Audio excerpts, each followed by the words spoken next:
Yes. Basi unasema bendera chuma, mlingoti chuma, na sisi ndo wakali wa kazi hizi. Yes. Inamaanisha kwamba sisi ndo wakali wa kazi hizi, ndio maana vile ambavyo wanavyovitupa kwa dharau, sisi tunavyokota kwa samani sana, kwa sababu huwa hawajui wametupa nini. Baadaye wanashangaa ndio silaha inayowazuru wenyewe. Sasa niko na James Madividi tena. Mwite Supplies Super Brand baba la shule kutoka Mbeya pale. Kabwe mtazama mkabala kabisa na benki NB. Yes, ndipo alipo mkali bwana James Madividi. Kujipatia na pia kuzomba mzigo wa kutosha. Ukiwa na flash unasomba, lakini ukiwa na memory card pia unachukua, lakini pia unaweza kupata CD ambayo iko full compact. Movies za aina zote zinapatikana pale, za mataifa yote. Sasa lile jumba siku hizi limebadilika kidogo mazingira. Najua nyuma tuliuza CD mpaka kwa gari pale nje na Noah. Kwa hiyo ilikuwa yote ni kutengenezea mazingira we mteja, ili ukiingia ndani kwanza upate huduma, lakini pia uweze kurelax kwa sababu tunahudumia watu wengi. Lakini usisahau kwamba kuanzia sasa siku za Alhamisi kunakuwa na ofa za single 3 za moto. Tunaanza kuanzia wiki hii. Tuna ofa ya single 3 za moto. Yaani hii Alhamisi ya pili katika mwezi Disemba ndo Alhamisi ya kwanza kabisa tunaanza kupiga 3 za moto kila Alhamisi.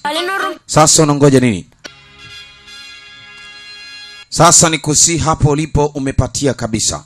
Katika sehemu ya kwanza kabisa. Yes. Haya, tuko na mzigo safi huu. Wanauita Fighting Butterfly. Yes. Katika sehemu ya kwanza kabisa. Ukumbuke Kariakoo ndiko ambako tuko, mtaa wa Grena Masasi, katika lile jengo la Augusta. Lakini pia ni chumba cha mwisho kabisa mkono wa kulia kama unazama ndani. Hapo ndiko ambako moto umewaka. Kwa wakazi wa Dar es Salaam mtakiwa kufika Kariakoo pale mtaa wa Grey. Picha naanza, kuna kipepeo ambaye ndio Butterfly mwenyewe alikuwa akizunguka katika eneo la vita. Lakini wakati huu kuna watu wengi sana walikwisha kupoteza maisha yao. Siku za random fire kama hizi ni siku ambako Israeli anakuwa hayupo mbali na maeneo. Kwa hiyo huwa anaokota roho hizi. Lakini wakati siku hii ilipoweza kutokea ya siku ya vita, nyuma kidogo kuna siku ambayo ilitokea, ni siku ya ulingo, ambayo ilisababisha huyu aliyoko leo vitani aende ulingoni, aliyoko ulingoni aende vitani. Ina maana huu ulingo ndo limsababisha huyu jamaa kaenda vitani. Sababu ni nini? Mimi na wote hatujui. Mashine hii hapa hasa, huu ndio moto bati nze. Ukumbuke tumerudi katika zile enzi za 3 za moto. Wakazi wa Dar es Salaam tutakutana Kariakoo Jumatatu. Ukumbuke moto ushawaka tayari. Yaani umewashwa alafu ukawaka.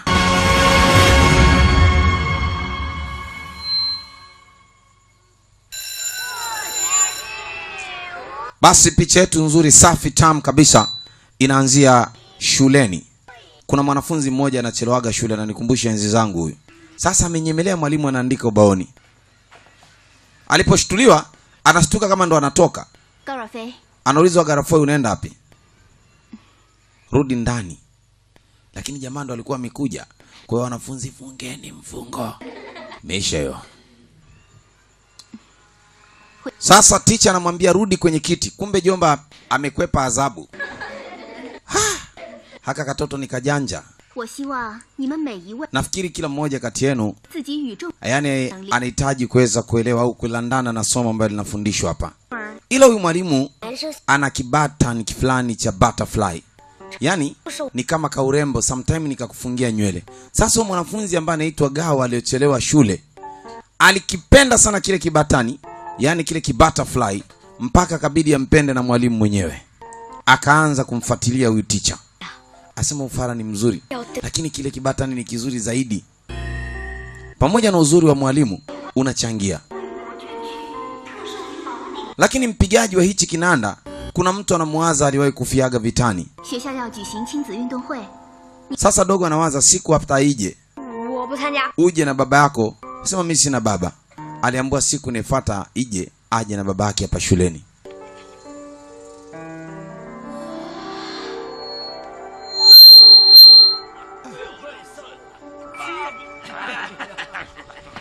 Lakini Anasema bwana, kikombe kingine tucheze mchezo. Amini usiamini. Bwana mdogo amerudi shule, babake ni huyu.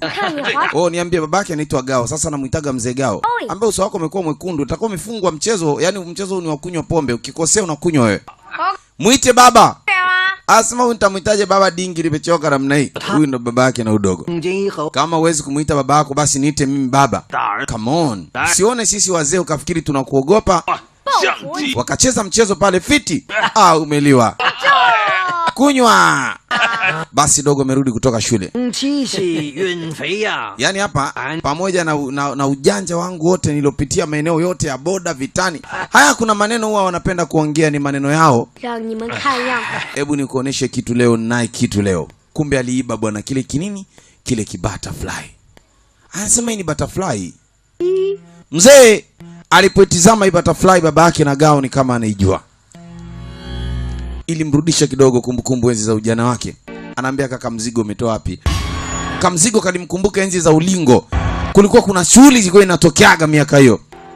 Kamzigo umekatoa wapi mtoto? Baba amereact. Niambie. Umetoa wapi? Kikweli? Ngoja niote. Usibunie, niambie umetoa wapi? Dinge kamnyonga dogo. Kamkalisha. Takupiga ngumi wewe. Niambie umetoa wapi ngoma? Umetoa wapi? Sema. Umetoa wapi? Akachukua kamzigo kake. Nimeiba. Mbata. Pumbavu, usimpige mtoto mzee. Nakuuliza niambie umetoa wapi hicho kimzigo? Issue ni huo mzigo, nani uliomuibia, ni nani mwenyewe? Anaambia wapi alikoonisti wewe? Wewe sio baba yangu, baba mlevi namna hiyo. Kwanza umezeeka. Naenda kumtafuta baba yangu mimi. Rufei Gao akaondoka. Akamwacha babake mzee Gao ndo akaachwa hapa. Rufei akawa ametoka nje akiwa amechukia sana, maana huwa ndugu zake yani rafiki zake wanamuitaga yatima, hawezi kuwa na baba mzee hivi na yeye ana umri mdogo. Lakini bwana mdogo alipotoka nje kidogo ya nyumba yao wakati anakwenda kumtafuta baba yake wa kweli, Mungu alitaka kumweka sawa huyu chali akili yake. Unajua watoto wanaweza kuwalaumu wazee wao, lakini huwezi kujua wale wazee nyuma kuna nini kimepitia mpaka anafika uzee ndo anapata mtoto. Bwana mdogo kuna kipepeo alitoka kwenye ile engo ya butterfly au ile pini ya butterfly. Akajikuta anamfuata yule kipepeo. Sasa huyu kipepeo akamhamisha bwana mdogo ulimwengu. Akamrudisha katika miaka ya nyuma, enzi za ujana wa baba yake.